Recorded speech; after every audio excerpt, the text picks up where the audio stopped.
What happens to a person when they leave the love of their lives looking for cheap, quick thrills? In my case, usually homicide. Exactly! Welcome back, friends. Welcome back. It's time for another episode, a Forever Night episode, Season 2, Episode 15, Partners of the Month.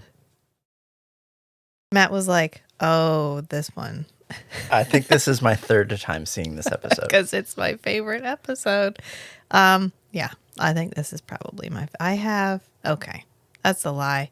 We all know it's a lie because I've said that like 4 times already, but let's say it this way. It is one of my favorite episodes. Okay. It's top 5. It is totally okay to have more than one favorite and to have your favorites be contextual. Yeah. I like this one. It's my favorite Schanke and Nick relationship episode. Yeah. Because boy, do we get a lot of relationship development in this episode. And we actually get one where Skanky's personal life is solves the crime. Solves the case. Yeah. But before we get started, hi, I'm Rachel. And I'm Matt. And this is Come In 81 Kilo.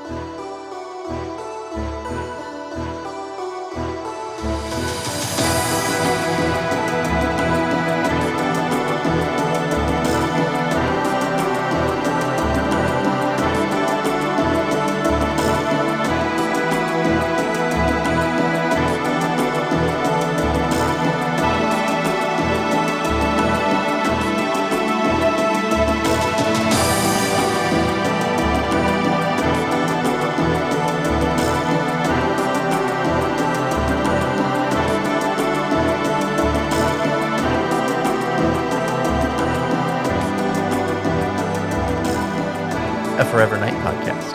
Ha! I got it on the first try. Woohoo! I said the right introduction. I pushed the right button. She confirmed which button before we started recording. I don't need you to tell them that. I need you to let my, this needs to be part of the legend. You're robbing me of my legend. I just wanted to talk about a couple things before we got started.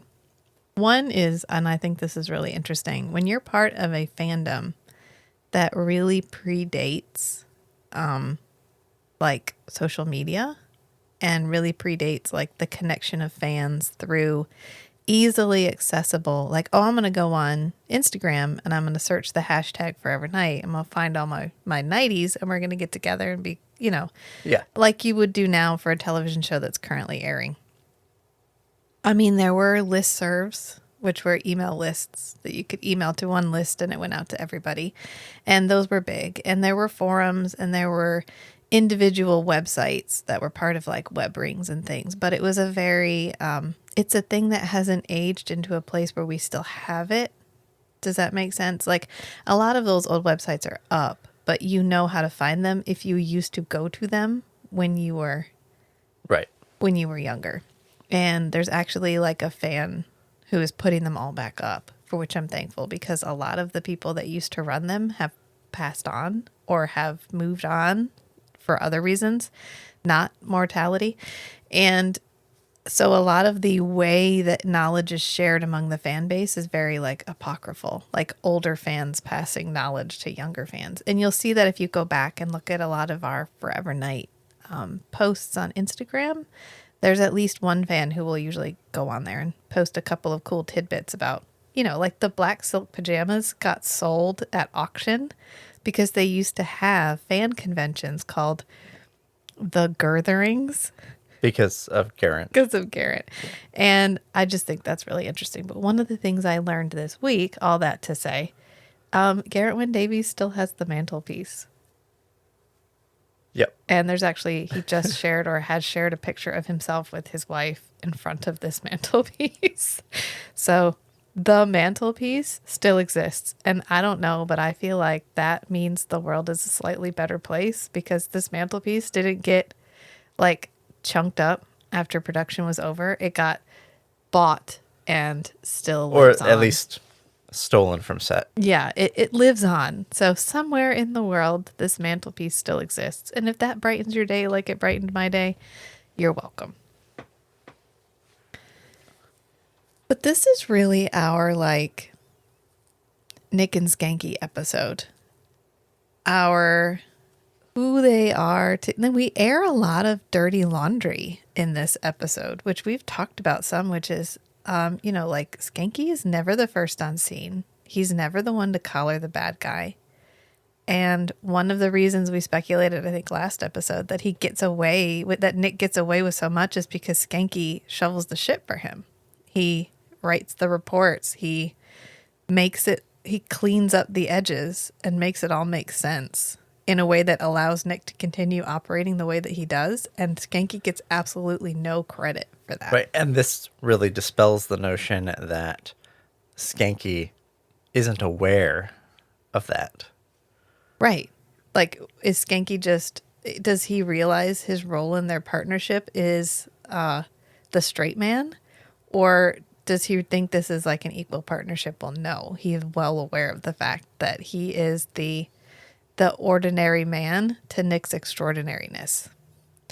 And our opening is actually one of the most successful cold openings that we've had in a while because it makes a lot of sense. It actually sets up the crime that we are going to be solving instead of setting up whatever weird problem Nick is going to confront in his personal life for this episode. Maybe because Nick doesn't confront anything really. Right. This one isn't really about Nick going through some trauma and processing it and coming out with, oh, here's what I need to do.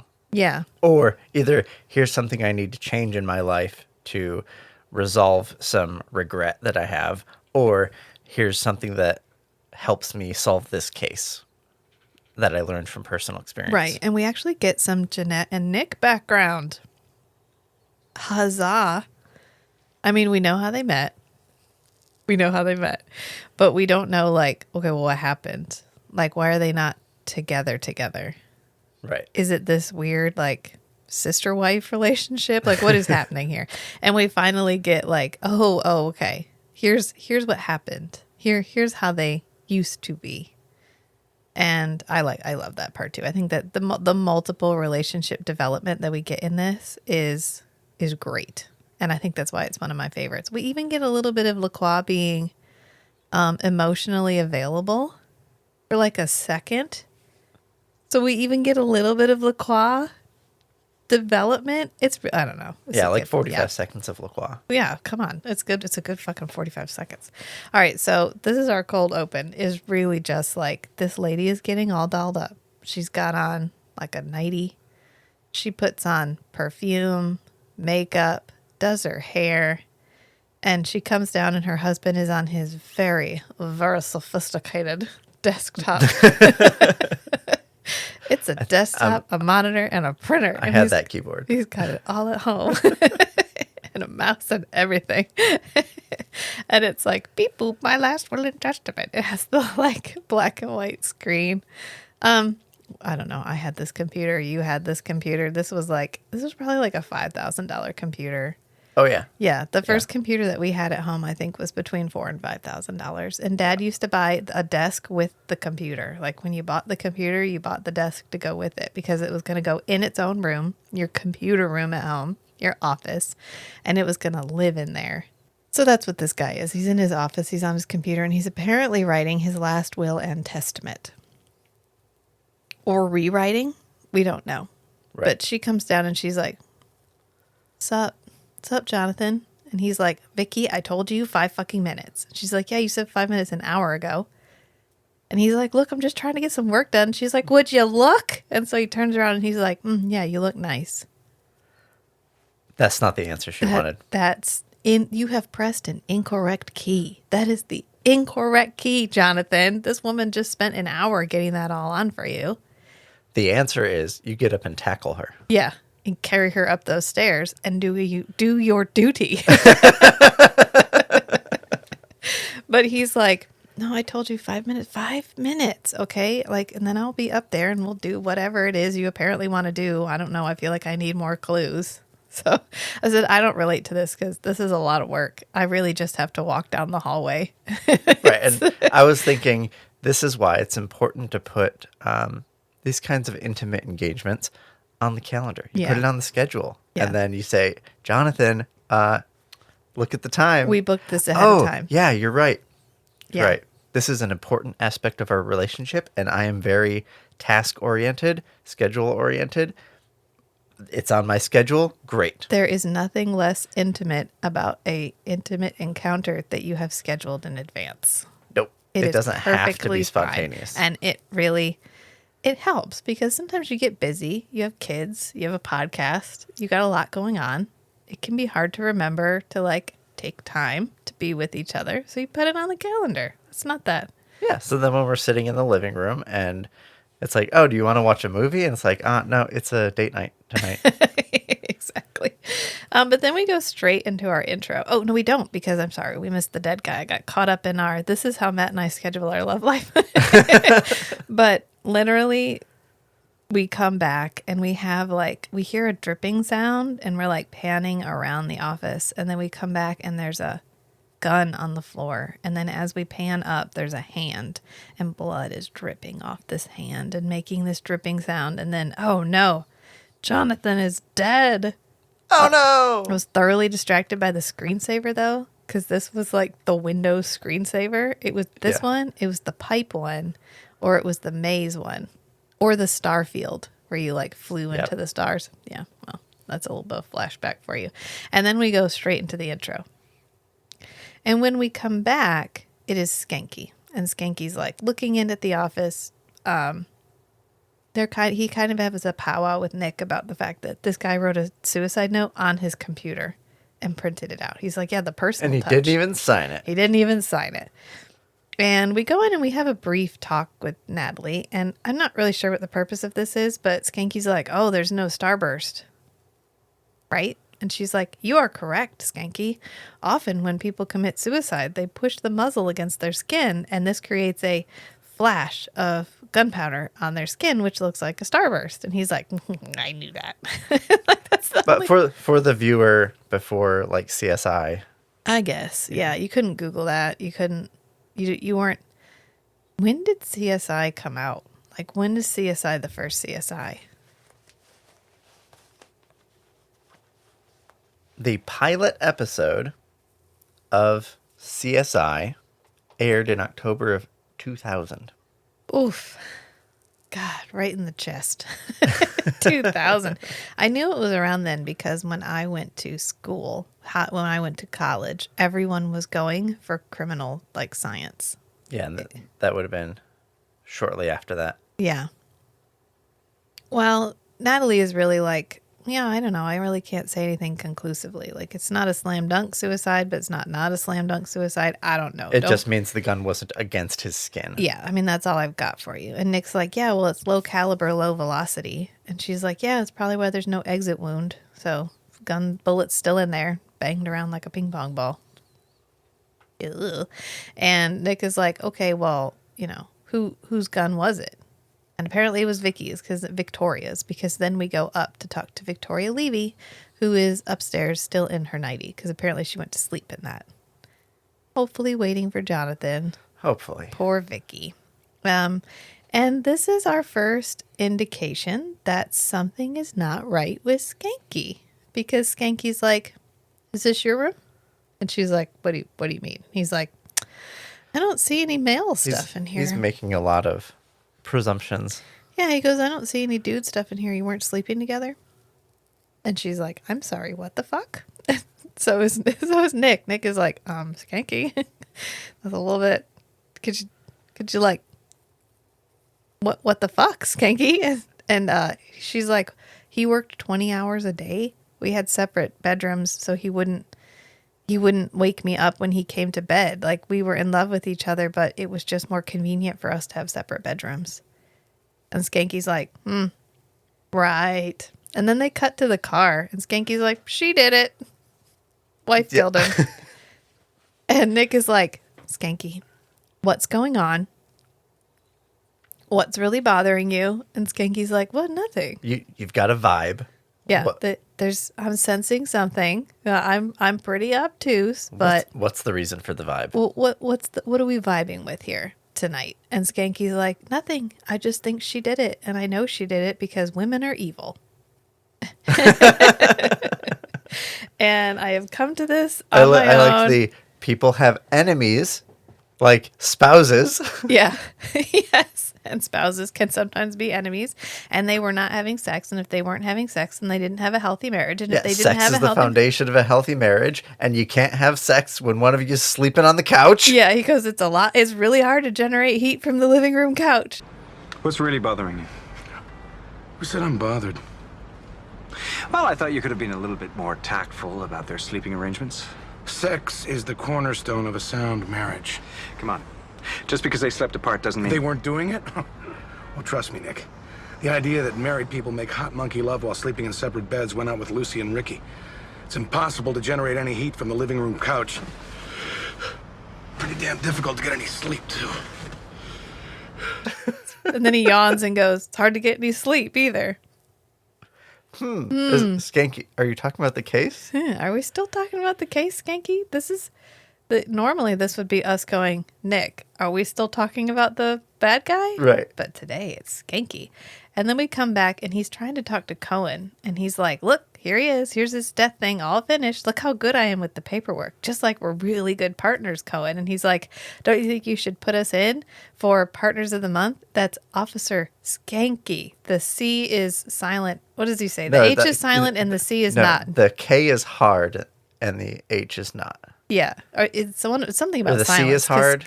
Yeah. She says the And the H. H He is says silent. the H is silent and the C is hard, or whatever. Because Cohen's like, yeah, but you're not silent. Like, shut up about the Partners of the Month. Like, if you want to get Partners of the Month, why don't you actually act like partners for one fucking second?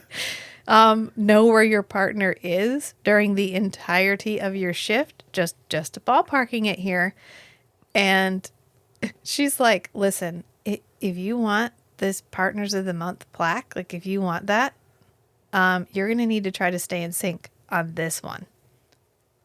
And then she tries asking Nick, what do you think? And he's like, honestly, I don't care if we win Partners of the Month. And she's like, no, about the case.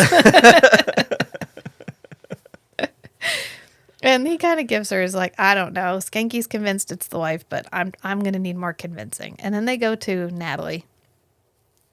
And Schanke is still on it. He's like, does anyone else have our record? Have they not read my basically fan fiction reports that I put out every week? He's like, the guys that won it the last time saw more wood on the job than a carpenter. And Nick is like, Schanke, it's just a plaque. And he's like, so? A plaque I've got on a a wall. wall, yeah. He's like, I've got a wall. I want a plaque. Feeling a little underappreciated, are we? Who's got a better record than us anyway, huh? Nobody. Rosen and Franklin, oh yeah, they deserved it. Again. Those guys saw more wood on the job than most carpenters. Skank, it's only a plaque on a wall. I got a wall. I want a plaque, okay? And Schanke just really wants this to be the wife. And he goes off on this rant. People have demons. People have enemies. People have spouses. She said she tried to revive him. Fits in with what I see here. Were we all at the same house tonight? Separate bedrooms because he works late? Give me a break. Their sex life had gone south. And you know why? He probably came home late after a hard night's work and, oh, she was just waiting to go off. Like he bought the wrong cream cheese. The regular, not the low-fat. And she flips. It's not like he forgot. It's not like he didn't make the effort. It's just whatever he did wasn't good enough. Cream cheese wrong, oops, bang, dead. Whether you pull the trigger or they do, in this grand B movie we call life, there is always a girl. Cherchez la femme. Hey, Skank. Hey, you guys finish, all right? I'm gonna find out about this guy's life before they throw dirt in his coffin. And it's like, maybe he came home one day and she just went off on him. Maybe he bought the wrong kind of cream cheese. And maybe it's not about the fucking cream cheese. Maybe she says he's not meeting her emotional needs. But is he really not meeting her emotional needs? And I love the look that Nick and Natalie give each other. Like, we have veered off the path here. Skanky, stay on task. Stay on target. And I would just like to point out the bitter irony of the fact that Nick is now tasked with keeping Schanke In line. focused on the case and not on his personal life.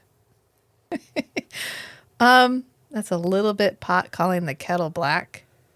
I think Schanke is perfectly entitled to have this moment of weakness when Nick has had, let's see, episode 15 of season 2, roughly 35 episodes of being able to do that.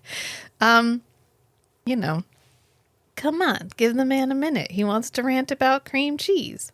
And Natalie even asks him. Natalie asks Nick, is something going on with him? And Nick is like, honestly, I have no fucking idea. And Natalie's like, well, that's cool. He's only your partner and stuff. Maybe you should like ask him about it. Yeah. Well, it must be triggering for Nick because, of course, he has a flashback that he can go back to. And I love this flashback. I love this flashback for a variety of reasons. It all takes place in the same room, which is fair. We couldn't afford anything else because these costumes probably cost the entire costuming budget. Oh, yeah. I mean, Nick is in like a black coat, which is pretty simple, but Jeanette's dress, the bespoke dresses that they made for Jeanette are just, there was a very passionate costume designer on this show. And sometimes, I mean, I know that TV didn't get the budget that it gets now, but I feel like they used it really wisely. Because not only does she have this fabulous dress, but the set is very period appropriate. Oh, yeah, the room looks great. The room is very period appropriate. Everything is very period appropriate. And it's Nick coming back from, I don't know, being out roaming the waterfront. Whatever Nick does. Whatever Nick does when no one's around. Probably just stare off guiltily into the distance. But Jeanette is packing. And he's like, hey, are we going on a trip? And she's like, I had hoped to be gone by now. Yeah, I had really hoped to be gone before you got back. I thought you were going to go stare off into the distance for longer. This is really awkward, but I'm leaving. I'm leaving you. I'm leaving you. And he's like, oh my God, already? And she's like, we've been together, checks watch, 97 years, Nicholas. Like, I'm ready. I need a fucking break. I need a fucking break. I'm ready to go try something new. Which, besides I expected to be gone by now. I was thinking, wow, Jeanette is very good at relationship communication. Yeah. Because she's clearly explaining. Except the part where she was going to dip out before he left. Right. That's why I said it. Except for the part where she was expecting to be gone before he got there. She's using her emotion words. She's explaining everything from her perspective. Like, I need time. I'm bored. Yeah. I'm sure you are too. I just need to go do something else for a while. And maybe, in the future, we'll lock eyes again and we'll fall in love. And I feel like that's season 1 of the show is them. Oh, hey, you're here? Oh. How you doing? Yeah, Jeanette is the most emotionally healthy character in the entire cast. Yeah. Jeanette, I will literally murder someone if I'm feeling a little bit peckish and bored, is the most emotionally healthy character. If you look at the two toxic dudes she's been saddled with for the last 800 years, she has had to learn to communicate because they are fucking terrible at communicating. Right. Do you know how many times she sat LaCroix and Nick down and were like, okay, now I want you to use your emotion words. I want you to talk from your perspective, and I don't want you to place any expectations on the other person. Nick, you go first. LaCroix is an asshole, and he thinks I'm an asshole. No, Nick, that's not how we use those words. I want you to speak only from your experience. When LaCroix talks like that, it makes me feel like he is telling me that I am not a... You know it. That's why she's like, okay, let me break down how I'm feeling right now. I'm bored. We've been together a long time. This isn't about love. I still love you, but I feel the need to move on. Or People change. Or I'm going to become stagnant. I don't want to become stagnant. I need to keep moving. Or eternity's going to get real fucking boring. And I don't know. That's how we're going to do.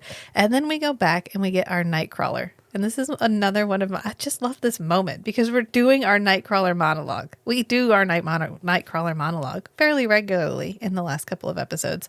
And he's like, love is not eternal. It isn't even long-lived. And you just have to accept that you thought you were going to be together forever, but forever doesn't exist. I know what it is.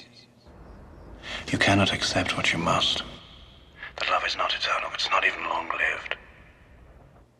Let it die when it's exhausted. Don't try to resuscitate it. Let it go. You're not helping me much, Nightcrawler. In time, you'll see that I am. I'm cleansing your wound, waking you from a stupor.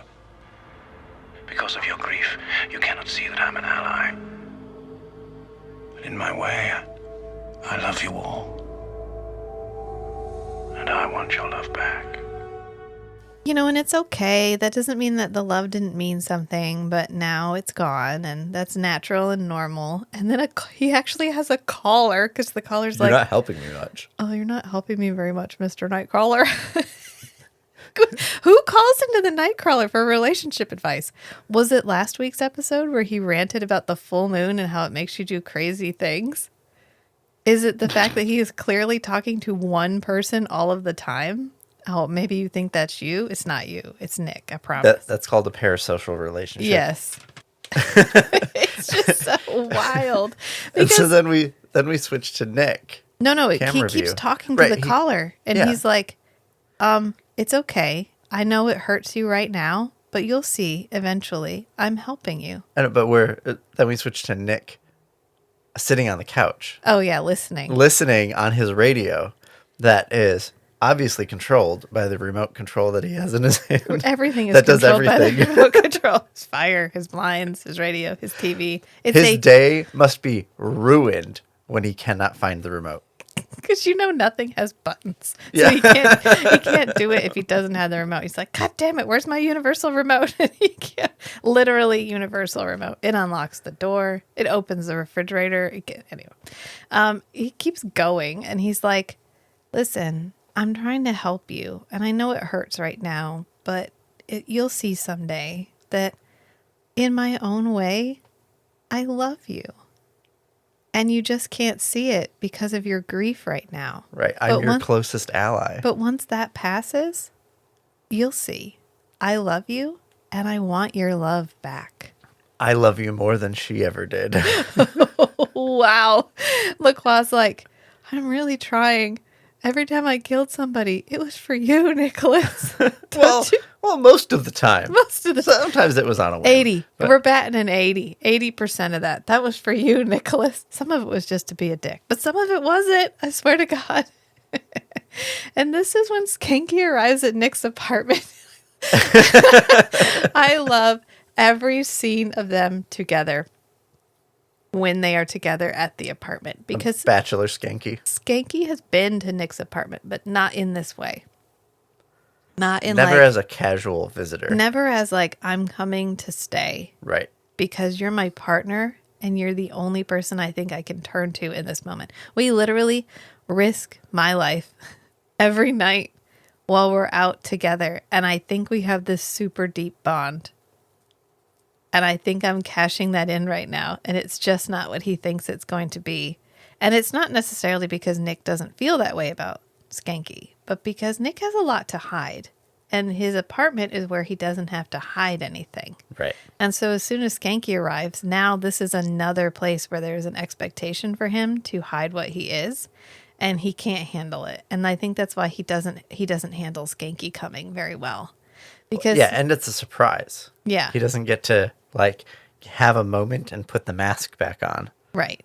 And so Schanke arrives at Nick's apartment and he comes in with like pizza and beer and he's like, hello, friend.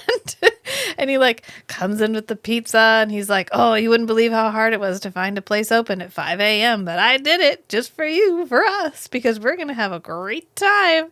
And he puts the beer in the fridge. He's like, oh, I love bachelor apartments. There's always room in the fridge. He turns on the oven to heat up the pizza because the cheese, it is coagulating. And he just goes off at Schanke. Nick is just like, Schanke, what is happening right now? What are you doing here? What are you doing? And he's like, why are you here? And he's like, oh, because I'm free now. And he's like, free? What do you mean? And he goes, yeah, I pink slipped the ball and chain. I ditched Myra. I left. I finally did it. And then he's bringing in his boxes, the things that survived the wrath of Hurricane Myra, because she was throwing stuff. And he's like, I just need a place to park my duck, because he has this like duck lamp. And duck so lamp. he's always holding the duck Yeah. because it's important to him. Right. Right. And we find out later why, which just helps the whole character. Right. At this development point, thing, it's just ridiculous. Of Right. course, Schanke has a duck lamp. that's important to him. That your grandparents have a duck lamp. I think they have more than one. Decorative duck decoys is a Midwestern thing. So, but the duck is also, you're like, well, that's ridiculous. He has a duck. Of course, it means something. We don't know that yet. But he's like, oh, they forgot to put garlic on my pizza. Do you have any? And Nick's like, no, I don't have any garlic. And he's like, oh, you bachelors, you never have any food. Well, I'm a bachelor now, too. Well, that's me now, too. We're two bachelors. We're going to fill this place with stewardesses and meter maids. He just keeps going with Nick in growing horror sitting there. And then he keeps peppering in statements about why they broke up, why he left. And apparently Myra has been accusing him of not understanding her emotional needs. And he's like, her emotional needs? You know what I go through every night? She's lucky I don't burst down the door with my gun and shout, everybody, like, drop the gun, everybody down. Like, do you know what I go through every night, Myra? And then you need me to come home and be understanding of your emotional needs? What about my emotional needs? Which is probably a fair argument if he doesn't feel supported. But And he may not get time to just sit down and decompress before, like, she starts talking to him. Even if she's just like, hey, tell me about your evening. Tell me about your night at work. Whatever. Right. He may just need some time to just sit in silence and process things. So this part kind of reminded me of the kids have a book called The Rabbit Listened, which is a very excellent children's book, by the way. But this child builds a very big block tower, and the block tower gets knocked down.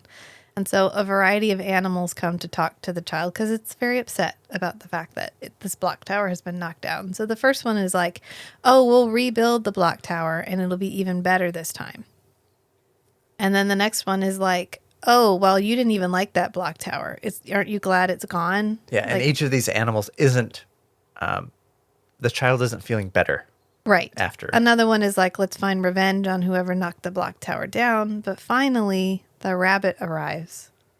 And we haven't gotten to our rabbit in this episode yet, but Nick is definitely one of the first animals. He's like, you can go back. You can tell Myra you're sorry. I'm sure if you took all of your things out of my house and put them in your car and drove away, she'd take you right back. It'd be no problem. You don't need to stay here at all for even one more minute. You could leave right now and it would be perfectly fine.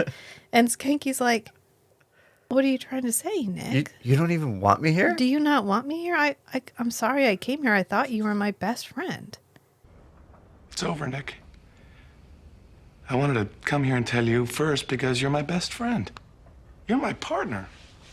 Skank, look. No, Heath. It's okay, don't sweat it. I'll take a room at the Y. Hey, used to guys asleep clutching a weapon. I thought we were going to be able to get through this together. I thought you would be the one person who would be with me and support me in this. Right. He's like, you are my best friend. You are my partner. Yeah. Like, I just want you to back me up. Please. And Nick is a little bit flabbergasted. He doesn't really have a response. And Skanky's like, well, it's fine. I'll just go get a room at the YMCA. I'm used to guys who sleep holding their weapons. No, they're used to guys who sleep who holding holding a weapon. Yeah. And finally, Nick is like, Skanky, it's fine. So he grabs the duck. Yeah, he takes the duck back and he's like, the metaphorical, no, like I'm accepting taking the your duck's situation. mantle. I accept the mantle of the duck lamp. You can stay here.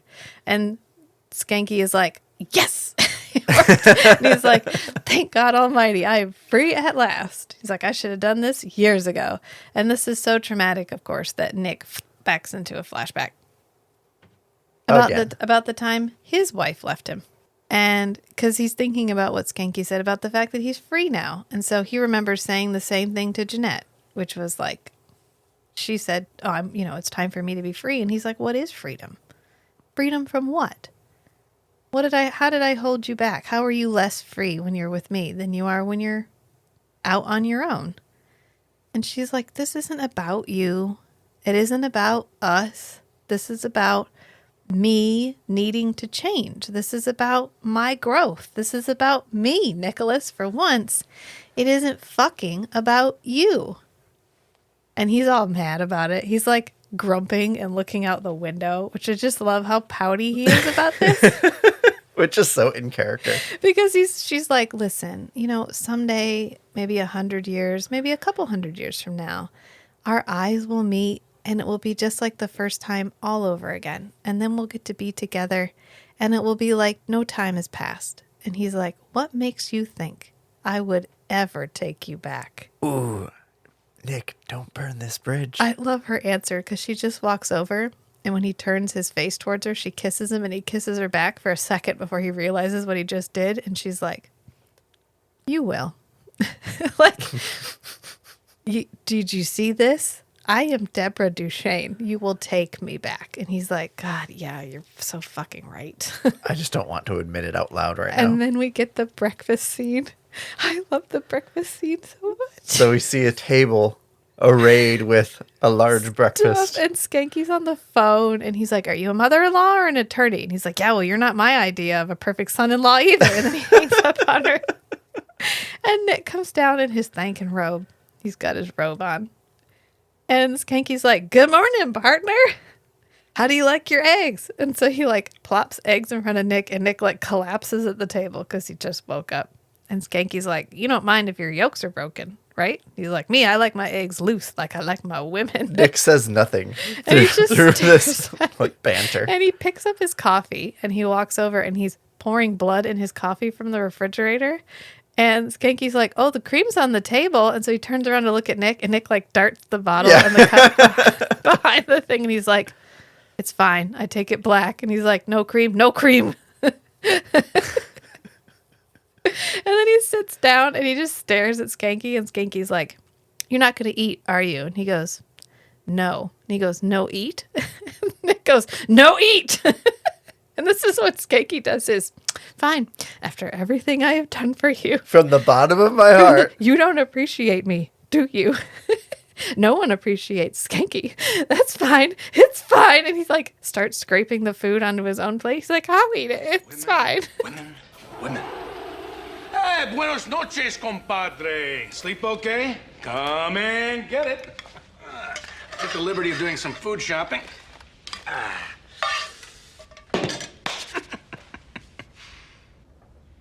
What's wrong? You don't like your yolks broken? I myself like them loose and easy, kind of like my women. Actually, it's better that way because you get all the cholesterol.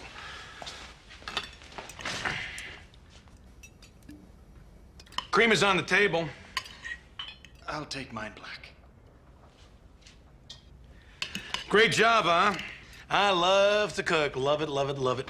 You know, as a matter of fact, after work, I'm gonna whip up a little bit of my manicotti with my creamy Alfredo sauce. It's okay, Schanke. And why don't you try some of the bacon? It's that free-range stuff. They let the little piggies wander around on the farm, and they get relaxed, happy, and carefree. And then, boom, they slaughter them. Schanke, you get a better pork product that way. Please? You're not gonna eat, are you? No, You're not gonna eat. I'm not going to eat. No eat. No eat. After everything I do, from the bottom of my heart, after everything I've done, you do not appreciate a thing that I do for you, do you? Here or at work. You know, between you and Myra, I feel very undervalued. I feel like this whole scene was just ad-libbed. Yeah, the part about the pork, the bacon. Why don't you try the bacon? It's that free range stuff. They just let the little piggies roam around until they get all happy, and then wham! Slaughter them. And Nick goes, "Schanke, please." It just needs space in the morning. I love this scene so much because I feel that way in the morning sometimes, and sometimes our daughter will wake up with me, and it's this exact same dynamic. Do you want me to make you an egg, Mama? No, I don't. I just want to sit here for a minute. Do you want me to get you coffee? I'll make you coffee. Okay, I'm gonna go make you coffee. Penny, please, just a minute. I need a minute. No eat. And then, of course, Natalie calls, and Nick lets her in on the fact that Schanke is now staying with him. And Natalie goes, "Get out of town." And Nick goes, "I might have to. He made me eggs." And she goes, "You're 800 years old. What's an egg?" And it's like, thank you. Thank you for understanding my pain in this moment, Natalie. Why the fuck are you calling?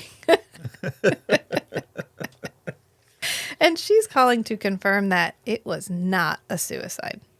Someone shot him from a 55-degree angle. And so hearing that, Schanke is immediately like, "Oh, he was banging somebody else, and the wife killed him because he was committing adultery." And Nick is like, "Wow, that is a jump, Schanke. That's a real jump." And then he's going on, and instead of saying Victoria, he says Myra. Oh, yeah. He said maybe she was having the affair. And Schanke says, "Myra would never dare." Yeah. Myra? Yeah, Myra. And Skanky's I didn't say like, Myra. I didn't say Myra. I said Victoria, obviously. I mean, come on. And then we get to the wake. Apparently they're going to the wake to question people. I don't know. This feels tasteless. This doesn't feel, I don't know. I mean, I guess it's good because it's a way of getting everybody there. Right. And they did just realize that it's a homicide. I don't know. Schanke goes in to like work the room, and Nick waits because he's specifically there to talk to Jonathan Levy's attorney. Lawyer, yeah. His lawyer, who is Jake Coulter. And he does. So he pulls him aside, and they're having a conversation. And he's like, you know, what about his finances? What about his marriage? Was he having marriage problems? And Jake says, that's what we lawyers refer to as a gross understatement. Because, yes. But meanwhile, Schanke sniffs out the side piece all on his own. Skanke's just reading the room. Right. And he sees a lot of significant eye contact between Victoria. and another woman. This other blonde, whose name is Julia Winwood. And he ends up like confronting her and talking to her. And she's like, wow, do they train you to be tasteless? And he goes, no, that's genetic. They trained me to be They persistent. trained me to be persistent. And so he continues his questioning. And we find out from the lawyer that Julia was written into the will, in fact, that he was planning on giving half of his estate to Victoria and half of his estate to Julia. And Nick is so wrapped up in this conversation that, again, he just drifts to memories of his own divorce. And this is when he and Jeanette are divvying up their stuff. He tells Schanke that, yeah, it can be really hard to divide up the possessions. Right. And Jeanette wants her selfie, basically, because she had this portrait painted of herself for Nick. And he's like, you gave it to me as a gift. And she's like, yeah, but I want it back. And he's like, fine, I want every present I've ever given you back. And she's like, why are you being petty? And he's like, I'm not being petty. You're tearing my life apart. And I love the throwaway line. It's fine. You can have it. I'll just, when I see Leonardo, I'll get another portrait. Yeah, which gives us a time stamp. Because Leonardo da Vinci. It's somewhere around 1500. Painted her painting. Her portrait. Her portrait. Sure. Which means Nick fucked around for like 200 years before he got with Jeanette, consistently. Yeah, before they got married or whatever. So bold words for you're tearing my life apart. She's like, fine, take it. God, you're being so ridiculous. And we find out that Jonathan had just called the lawyer, in fact, to say that he wanted to meet and change his will because he had finally figured out what he wanted in his life. And we actually intersperse this, like, instead of waiting for the lawyer to finish saying it, we cut to Nick telling Schanke about what the lawyer said. And we use it as our transition, which I think is really great. Because then we get the idea that they were recapping each other without actually having to recap. And Skanke's like, you did it again. Nick's like, what? What did I do? And he goes, you just had to get it first, didn't you? I got that scoop. I wanted to tell you about it. I was excited that I found that out all on my own. And of course, you already fucking found it out. And you found out more information than me. Oh, yeah, the great Nick. Just got to be Nick. You got to be the first on the scene. You got to know everything. You got to be the topper, Nick. And Nick is like, what is wrong with you?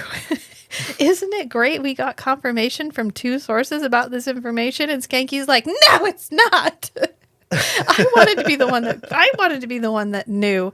And this is when he just goes off on Nick. This has been boiling for a while. And he's finally like, you know what? You want a little truth? Yeah, you want a little truth? mid-rant, we transition from the car to the police station. Yeah. And so now everybody's hearing it. Yeah, and he's like, that's it. That's me. Officer Don Schanke, everybody's fucking doormat, because my partner's always there 5 minutes ahead of everybody else, and nobody knows how he does it. And where's his Boston baked beans for brain partner? Oh, 5 minutes behind him. I'm never there first, Nick. I never get the collar. I never get the credit. Because you're always there better. You're always better than me. And Nick is like, what are we actually talking about? I don't do that. You do that. You do that. Yeah, like a lot, You Nick. really do Yeah. that. And Cohen comes out to figure out what is going on. And Schanke is like, we're just hashing something out. And she's like, about the case, I hope. And Schanke goes, yeah. Victoria Levy was, her husband was cheating on her. And she killed him because he was cheating on her.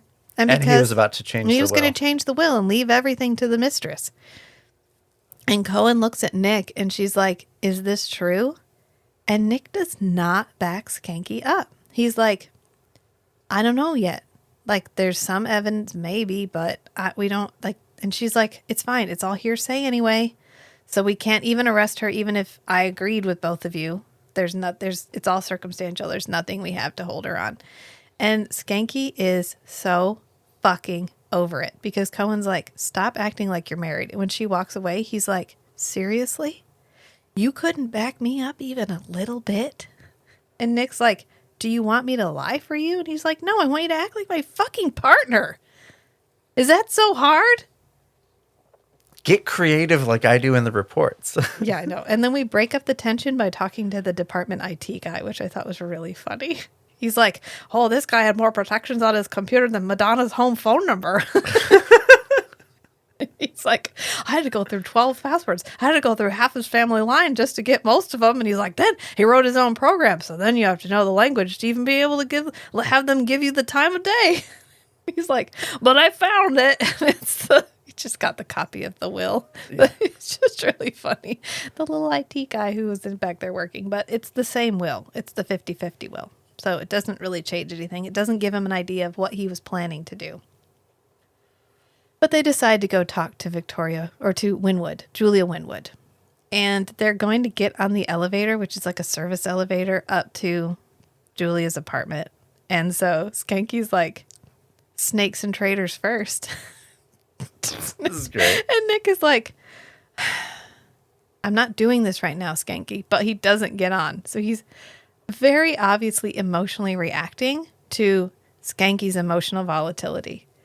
This is why Nick is not a wise character. He is an old character, but he is not a wise character. Right. He does not know how to handle Schanke not having his shit together. He is just mad that Schanke is mad instead of being like, okay, I'm not going to react to this because it's not really me he's mad at. Schanke isn't fulfilling his normal role in their relationship. And Nick can't handle it. But they end up stepping in together at the same time. Because Nick is trying not to be first. Okay, you don't want me to first, then I won't be first. And he's like, well, I know what you're doing now. Now you're letting me win. That's not as fun. Like, I got to win on my own.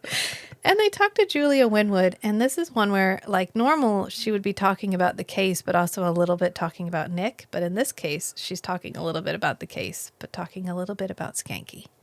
Because she's like, I'm not a homewrecker. They had marriage trouble before I ever got there. And I know it's painful when a long relationship ends. I've been through it. And everybody comes out. It's hard. It's painful. It's difficult. And Schanke's like, yeah, it really is. But then they go back to talk to Victoria. And Schanke is very aggressive and unprofessional. He's like, did you know he was going to write you out of the will and give everything to the lady he was sleeping with? Because he asks her if she knows about his indiscretions. Yeah. And she's like, yeah, I did. I knew some about his business, but only a little because it was really separate and we didn't talk about it. And I don't have access to his accounts and we don't even share a bank account. He had his money and I had mine. But I did know more about his extramarital affairs than his business affairs. Yeah. And they were working through it. Yeah. And Schanke and Nick have it off again about this because he's like, that was conjecture. You had no right to say any of that to her because they're storming back into their apartment now. Right. And he's like, you are allowing your personal life to affect the case and you know it. Which is pot calling kettle black again. Yeah. But that's okay. He's trying to get Schanke to be the better man. Skanke's the better man. He needs Schanke to be the better man. Right, to pull him toward Right. He doesn't where want he wants him to be. He don't want him down here in the trenches with him. He needs him up there for the hand up. And Yeah. he's not. He's down here with him and he doesn't like it. And they have a fight and it's an epic fight. And it's like, you don't respect me. You don't believe in me. You don't back me up. And he's like, you know you're being ridiculous. You know it. And they end up breaking up. And he's like, that's fine. I guess I'll go live up north with the Eskimos. I bet I'll get a warmer reception. And he's like, they're called Inuit Aboriginals. And Skanke's like, oh, excuse me. I wasn't using the politically correct term. I don't know how you can be partners with such a boorish oaf. And he's like, yeah, I don't know. I don't know how I do it. And he's like, I'm leaving. That's a lie, and you know it. So I'm a liar now, is that it? Well, let me tell you something. And you can take this to the bank. We're through. As of first thing tomorrow morning, I am requesting immediate reassignment. No argument here. You know, I might as well resign and move up to the Yukon. I'll get a warmer reception from the Eskimos. Inuit Aboriginals. Oh, how insensitive of me. How can you work with such a politically incorrect boor? I don't know. Well, after tomorrow, you won't have to. Fine, leave. And so he takes his duck, specifically. kicks takes the his whole duck, box and all the way to yeah. the not an elevator. while they're yelling at each other, and then he leaves. And then we get a flashback because I bet they had a really good time filming that scene. This is supposed to have been so fucking fun, right? This is a fun episode. It is so fun. And you know, they loved every single minute of yelling at each other like they were a married couple. I'm a sucker for a good bromance. And this is giving me such good, like, we are so close as friends, we squabble over Right, these kinds you of have things. to air the dirty laundry once in a while. Right. Just like I'm having negative thoughts about you. I need to talk to you about And it. I need to say that out loud once in a while. Yeah. So that it doesn't sit inside and fester. Right. Yeah. Yeah. So this is so traumatic. It knocks Nick back again into the resolution of his flashback, which is Lacroix showing up to give him a post-breakup pep talk because Jeanette has left and Lacroix has come to be like, you know why she did it. You're just being petty right now. Once you get your head out of your ass, you're going to realize that you needed this. She needed this. It's important to keep life fresh. You're not going to die and get out of it. So you got to figure out how to keep everything interesting. And this is part of it. And you're going to be okay. You're going to be all right. And then we cut back to the present. And Jeanette is calling Nick because Schanke is at the Raven. And Oh, she's boy. like, he's driving away my customers. Because he's just sitting there sadly drinking. Well, he a was drink. dancing at the time. Was he He dancing? was dancing in the background when she was on the phone. Again, his terrible dancing. But then he's over getting a drink and he's like, oh, I love these little umbrellas. More Don't drinky, be stingy Don't with be these stingy. umbrellas. And I love the implication that a bar like the Raven still stocks the tiny little umbrellas. Of course, it's a bar. No. She's a themed bar. There's absolutely no reason for Jeanette to have tiny little umbrellas unless it's some kind of a joke. Right. And so, of course it is because it's supposed to be, he's drowning his sorrows in like tropical Frou-frou cocktail drinks. Yeah. Or what did I see? It's like, oh, you drink your watered down wheat water. I think I'll drink my thing that tastes like heaven and gets me fucked up in 5 minutes because Right. it's like half alcohol. But yeah, trying to, I mean, he got kicked out of everywhere. Well, he didn't get kicked out. He kicked himself He out. left everywhere. He's torpedoed all of these intimate relationships in his life. He's torpedoed his relationship with his wife. He's torpedoed his, male friendship, partnership that he had with Nick. And now he has nowhere left to go. He's a married dad with a child. He doesn't have like a regular bar that he haunts. So the Raven is the only place he knows. And so he goes there because he has nowhere else. And we get this really sweet, really interesting scene where we actually get Jeanette interacting at length with Schanke, which hasn't happened in a while. And I love it when we have these characters that don't normally interact. Right. These are completely different characters having a parallel experience. Two very different relationships in Nick's life. And they are both talking about Nick and about their relationships parallel with each other. Because she comes over and she's like, so what's up with the duck lamp? And he's like, oh, it was a gift from Myra when I graduated from the academy. You get it? Duck. Like what to do when the bullets start flying. Yeah, like what to do when the bullets start flying. You duck. It's really sweet. It's a really thoughtful gift. Right, and that he still holds onto it. Like yeah, that's the one thing. That's the primary thing he wants to take with him when he goes. Yeah, and this duck lamp is to he and Myra's relationship as the Leonardo da Vinci portrait is to Nick and Jeanette's relationship. It's the thing that has the most meaning, the gift that felt most meaningful to each of them personally. And Jeanette wasn't allowed to take hers, but Schanke took his. And then they have this parallel chat. And this is where we get a line. One of my favorite lines is, you guys look great together. When were you together? In college? And she's like, no, it was closer to the Renaissance. And then we have this moment because Schanke says friendship is dead, loyalty is dead, love is dead, Elvis, all dead. Everybody keeps letting me down. I just want somebody to let me up. And Jeanette goes, how about I let you out? Sweet. Myra let me down. Nick let me down just once. Somebody let me up. What if I let you out? But Jeanette and Schanke start vibing. They're vibing about their need to leave. Yeah, she's like, he was smothering me. Yeah, and he's talking about Myra, she's talking about Nick, and they're both like, I just loved them too much. I had to leave because it hurt too bad to love them. I had to do it for self-preservation. I love her so much, it scares me. I couldn't accept the depth of his feeling for me. I wasn't used to that. So what choice do we have? It's an act of self-preservation. Yeah, exactly. We did the right thing, It's not like I miss her. It's just a habit, really. Oh, yeah, well, maybe sometimes I think I hear her voice. I see his face in a crowd.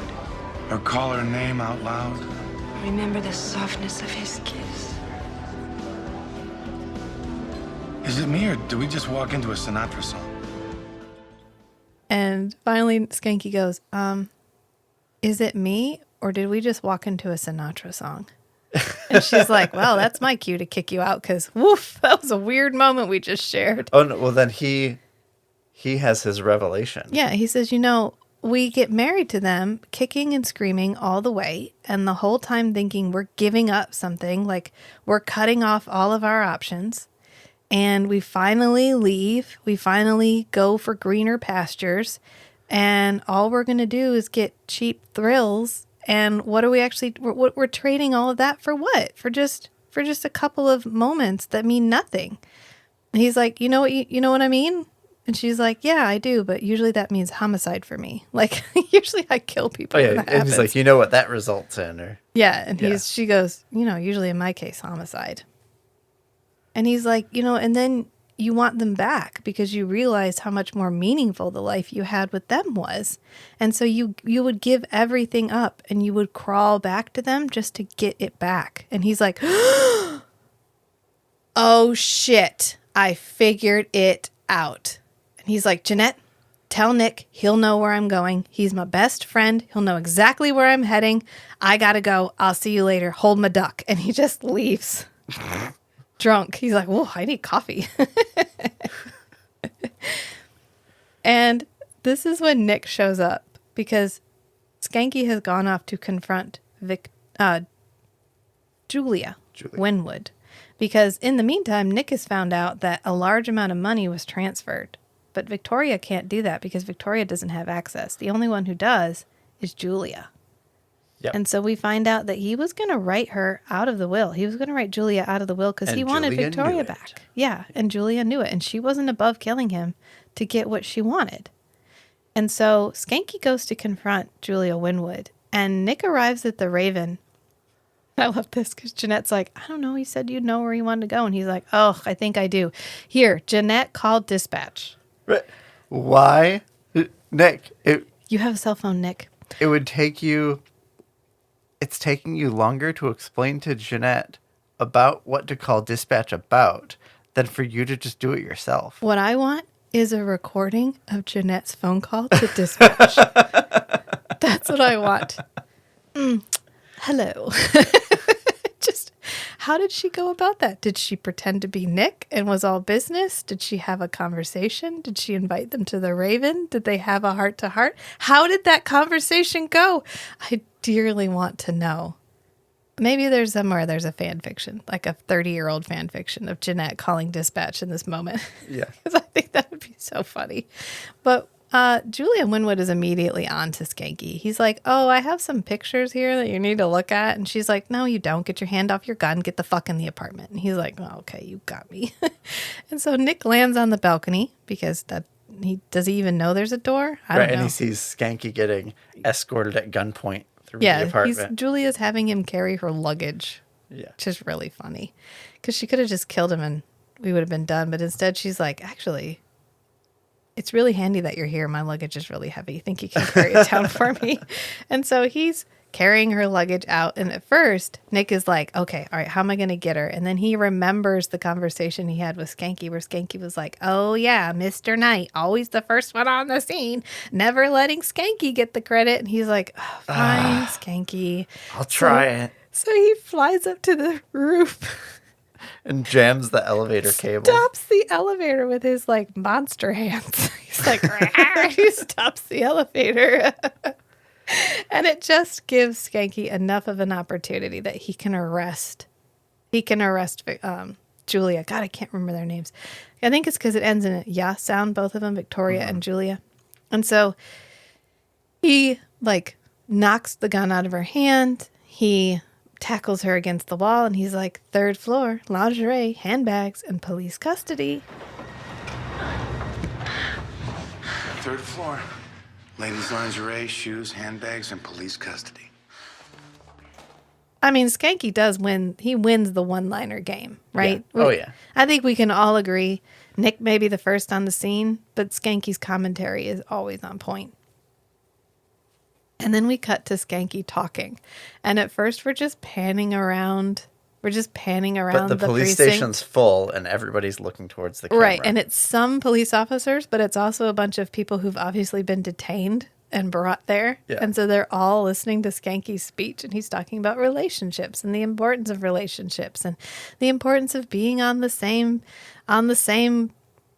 card and everybody knowing exactly what's happening and being with, just being friends. And Matt was dying. He was dying at the secondhand embarrassment of this speech because, of course, they've gotten partners of the month. And he's got his little plaque and he's just like hugging his plaque. And he's like, I'm just so thankful that I got this plaque and that my partner is Nick Knight. And I don't know what I was going through the last couple of weeks, but he stood by me. Oh, I didn't resolve my rabbit conversation while I was talking about standing by me. Jeanette is the rabbit. Jeanette just listens to him. Yeah.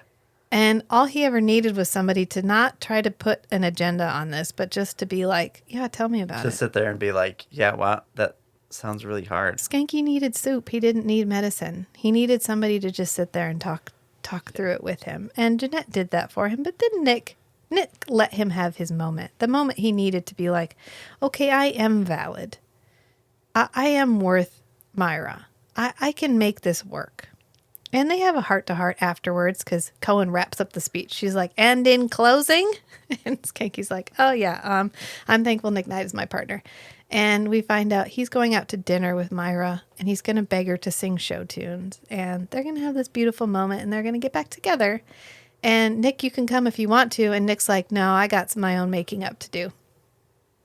And then Schanke looks down at the plaque, and he's like, oh, Officer Nicholas Knight and Detective Donald Shank, because they spelled his name wrong.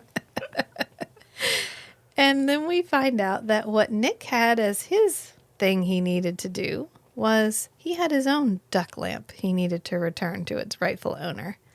And that was the portrait that he had in a little lighted closet. I like that he had a little cabinet thing dedicated to this portrait that we've never seen before.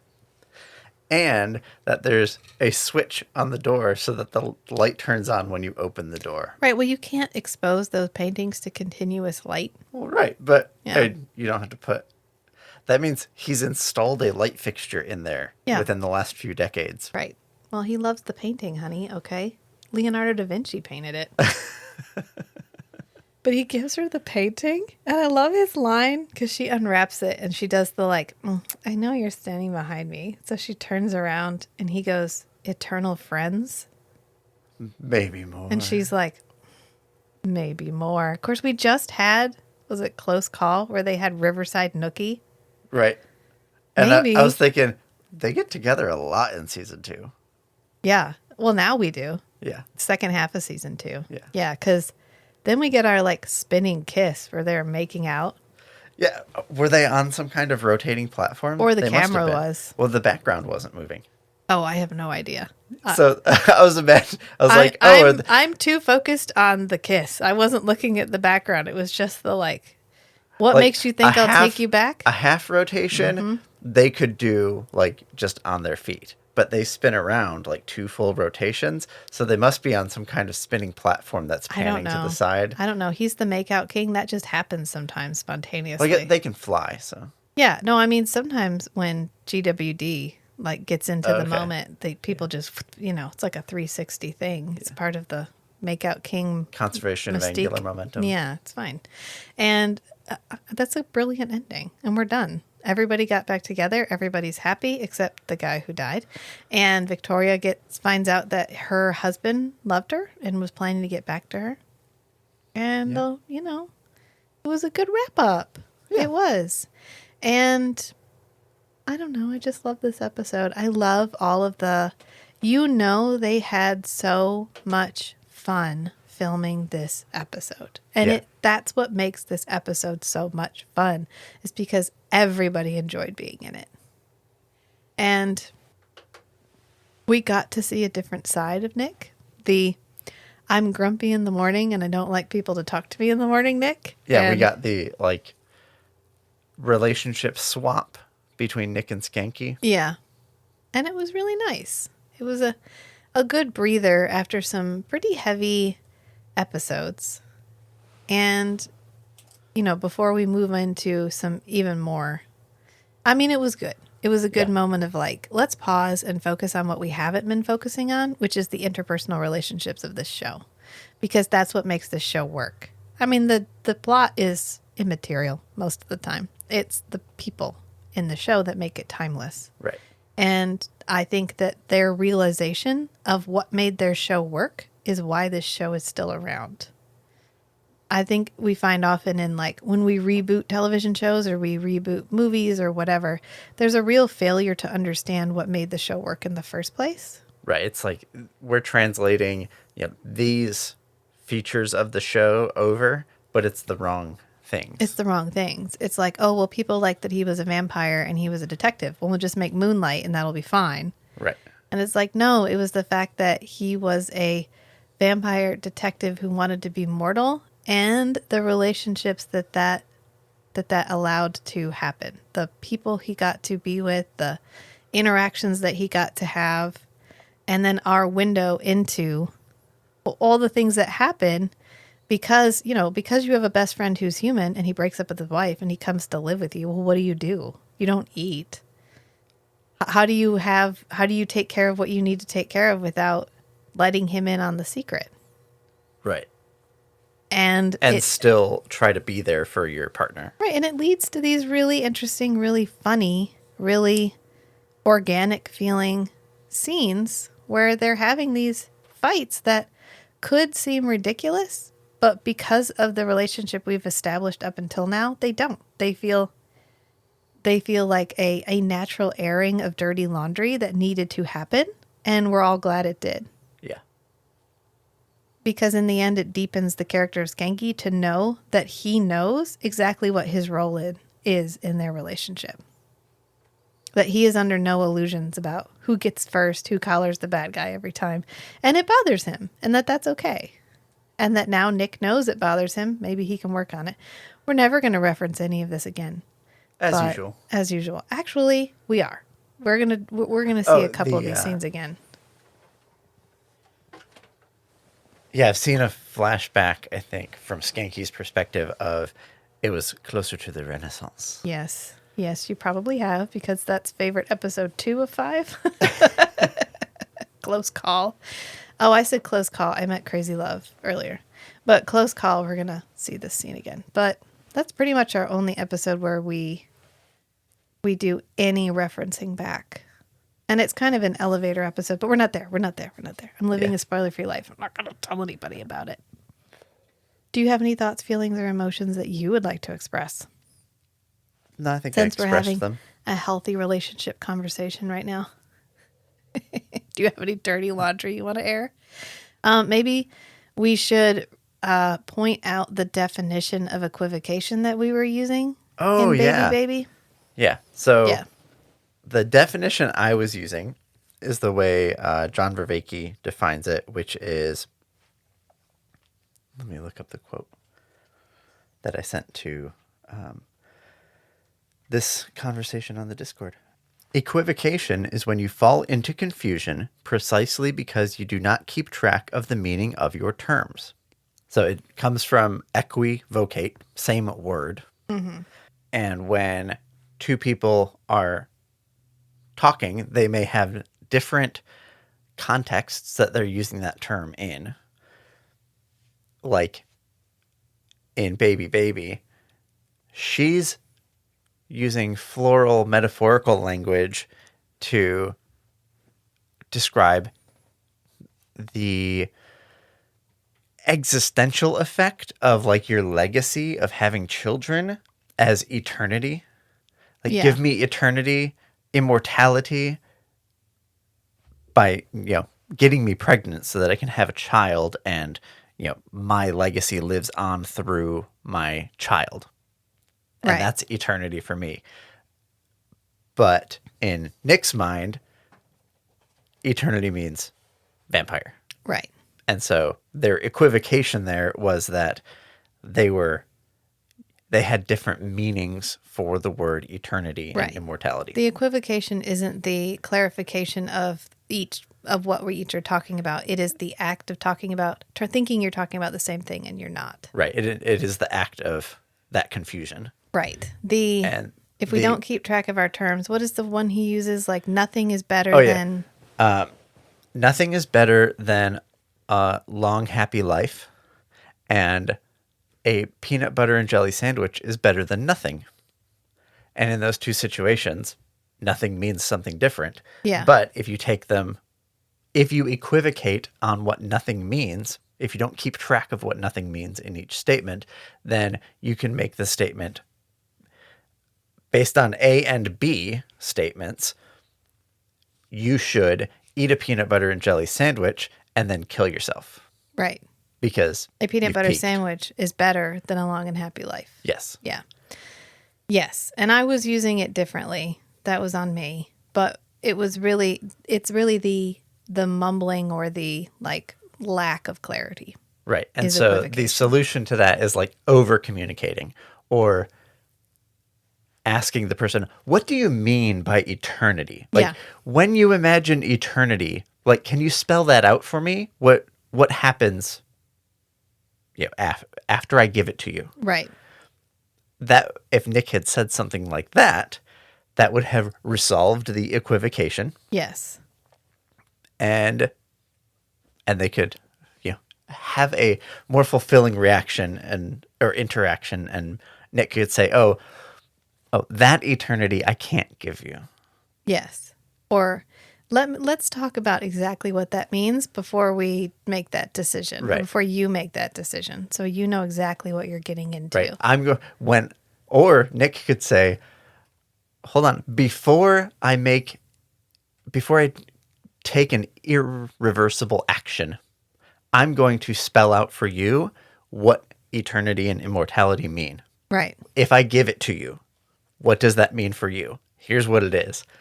You're going to be a vampire." Yeah. And she's going to be like, "What the fuck?" No, that's not what That's I not wanted. what I want. I can't believe that episode was 2 hours long.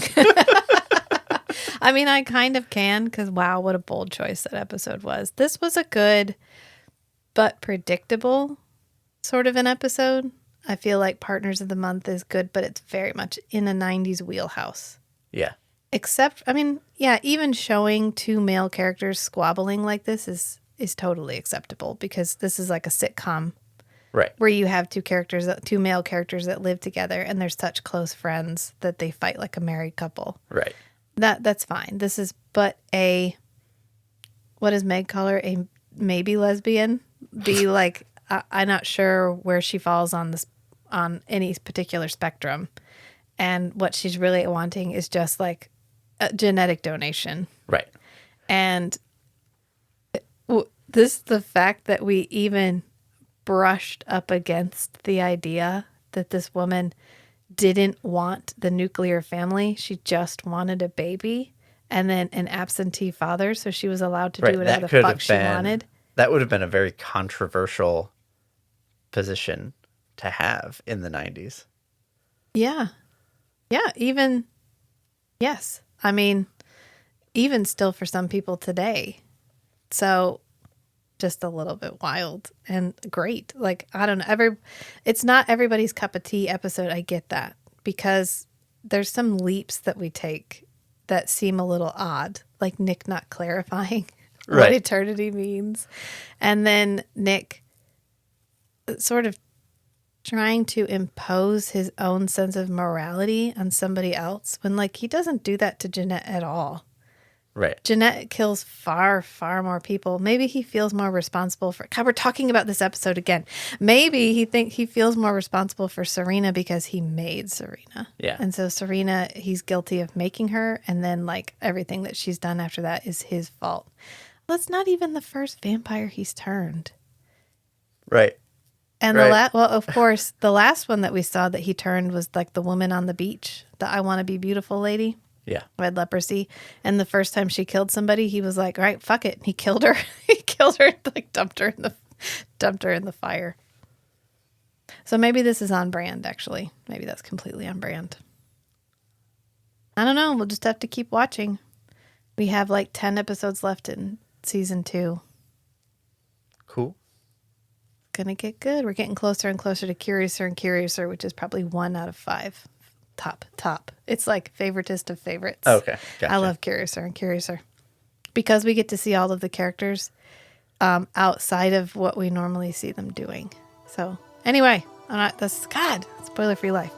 Until next time, friends. Until next time. Bye. Bye.